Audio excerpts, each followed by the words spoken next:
शुरुआत यहाँ पर काक सर मैं आपके साथ ही करना चाहूँगी।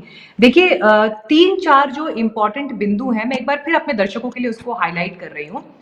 एयर चीफ मार्शल का ये कहना कि हमें इस सिस्टम में बड़े बदलाव की ज़रूरत है। वादा था फरवरी में 11 विमान मिलेंगे, लेकिन मिले नहीं। ये बुरी बात है, एचएएल में चीज़ें मिशन मोड में नहीं चल रही हैं।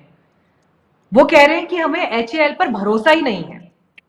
तो विमानों के मिलने में ये देरी और जो आपका पूरा बेड़ा होना चाहिए उसमें जो कमी है उसको लेकर एयर चीफ एयर मार्शल की ये जो नाराजगी है, नाराजगी तो पूरे देश ने देख ली, लेकिन कितनी गंभीरता से इसे लिए जाने की जरूरत है और आप कहां पर कमी देख रहे हैं सर?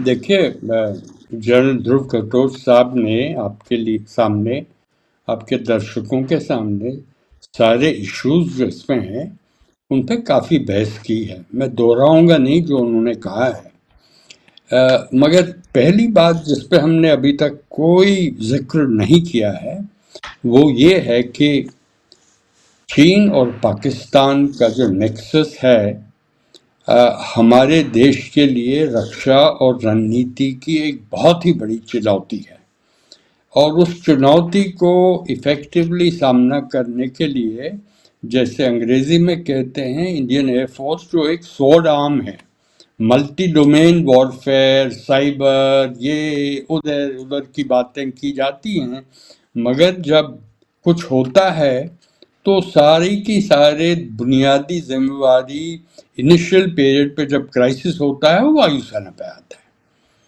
तो अगर एपी सिंह साहब नाराज हैं, दुखी लग रहे हैं, ये कोई आश्चर्य की बात नहीं है, क्योंकि इंडियन एयरफोर्स का जो हीमोग्लोबिन है, जो रक्त की ताकती मानी जाती है, वो हीमोग्लोबिन काफ़ी कम हो गया है। इतना कम हो गया है कि अगर अब आप ब्लड ट्रांसफ्यूशन भी करें तो काम नहीं चलेगा, इतनी गंभीर स्थिति है। आपने और ध्रुव साहब ने अभी कहा कि एपी सिंह साहब ने चीफ की हैसियत से ये बात की है। आप अपने डॉक्यूमेंटेशन देखिए, जब ये वाइस चीफ थे, अभी चीफ बने भी नहीं थे, यही बात की थी। जैसे मैंने कहा पहले भी आपको कि ये इन प्रोग्राम के साथ आत्मनिर्भरता, जो वायु क्षेत्र की आत्मनिर्भरता है, उससे साल ये बिल्कुल नज़दीकी से 20 साल से लगे हुए हैं, मगर कुछ हुआ नहीं है। ये काम जो है वायुसेना की क्षमता, संख्या ही नहीं मगर क्वालिटी भी, जो इनेबलर्स हैं, जो रिफ्यूलर्स हैं, वायु उड़ान में जो रिफ्यूलिंग होनी है वो नहीं है। इलेक्ट्रॉनिक वॉरफेयर के लिए आपके एयरबॉर्न अर्ली वार्निंग और कंट्रोल सिस्टम पिछले 15 साल से सरकार से कहती आ रही है कि ये ले आइए। आप समझे ना मेरी बात? और जब सरकार को रक्षा के लिए थोड़ा सा खर्चा और करना था, वो हुआ ही नहीं है। मैंने आज ही कुछ चैनल्स में बताया है, जब चीन के साथ युद्ध 62 में हुई थी, उस वक्त विकास दर की परसेंटेज हमारी रक्षा के लिए 1.59% था। उसके बाद उसको 3%, 3.1% अगले 30 साल वो चालू रहा। मगर हम देख रहे हैं कि पिछले 10-20 साल में ये 3.1% से 1.59, 1.6 वहाँ पहुँचा है। रक्षा को जितना खर्चा करना है वो उसकी आवश्यकता है। डिफेंस रिसर्च और डेवलपमेंट के लिए जो खर्चा 1% होना चाहिए जीडीपी का, वो अब आ गया है, वो कम से कम 2-3% होना चाहिए। वो असली आत्मनिर्भरता है जब आप डिफेंस रिसर्च डेवलपमेंट करें। जहाँ तक प्राइवेट सेक्टर का मुद्दा है, मैं बिल्कुल सहमत हूँ ध्रुव साहब के साथ, क्योंकि प्राइवेट सेक्टर जान है। ये कहना कि ये कॉन्फिडेंशियल क्लॉज है बिल्कुल बेबुनियादी है, क्योंकि हमारी सबसे बड़ी स्ट्रेटेजिक सेक्टर जो है वो परमाणु शस्त्रों की पनडुब्बी है, उसका रिएक्टर प्राइवेट सेक्टर में बना है। प्राइवेट कंपनी ने बनाया। तो हम्म। मैं समझता हूँ हमने कोई गंभीरता से इस मुद्दे को अपनाया नहीं है। मैं किसी को दोषी ठहराना नहीं चाहता, क्योंकि ये होल ऑफ गवर्नमेंट अप्रोच है। अगर आपकी रक्षा और रणनीति की कमजोरियां आपके सामने दिख रही हैं, अब किसी को कहने की जरूरत नहीं है 5 साल पहले ईस्टर्न लद्दाख में क्या हुआ और हमने क्या कहा। कोई नहीं आया, अभी भी खड़े हैं वो वहां पे। 1959 की लाइन जो क्लेम लाइन है वहां बैठे हुए हैं और बफर जोन हमारे एरियाज में लगा दिए हैं और हम कह रहे हैं सब कुछ ठीक है। तो ये जब तक ये सीरियसली मुद्दा नहीं लिया जाएगा सारे ऊपर के स्तर पे, टॉप लीडरशिप, एपेक्स लीडरशिप, ध्रुव साहब से मैं जैसे पहले कहा था कि सहमत हूँ, सीरियसली लिया नहीं जाएगा। Private sector, public sector, mission mode.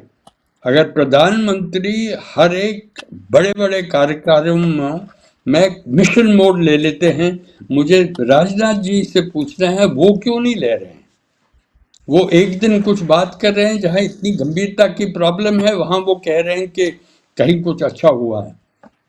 हमारे उन जो क्षेत्र उनके अंदर है, डायरेक्टली रिस्पॉन्सिबल है, वहां कमजोरियां हैं, उनके चीफ चिल्ला चिल्ला के पिछले 7 महीनों से कहते आ रहे हैं, कोई नहीं कहता है। आज बात नहीं हुई है, centre of air power studies के एक सेमिनार में मैं मौजूद था, वहां पे चीफ ने वही बात दोहराई। अब ऐसा है कि गले पे पहुंचा है, ये तकलीफ इतनी गंभीर है, अब आप सांस नहीं ले पाएंगे वायुसेना में। एक तरीका तो जनरल तरीका है जिससे ध्रुव कटोच साहब ने कहा है, हाँ हमें ये करना चाहिए, वो हम तो कई 20 साल से ये भी कहते आ रहे हैं, मैं भी कहता आ रहा हूँ इसी टेलीविजन सेट्स पे, मगर कुछ हो नहीं रहा है। तो अब क्या होना चाहिए मुझे बताइए ना। क्या हमारे देश पे आक्रमण होना चाहिए और हमें एक ह्यूमिलिएटिंग डिफीट मिले तब हम जागेंगे? और जैसे मैंने 62 की बात की, फिर हम डिफेंस का खर्चा 1.59% से 3.1% एक साल में बढ़ा दिया, एक साल में।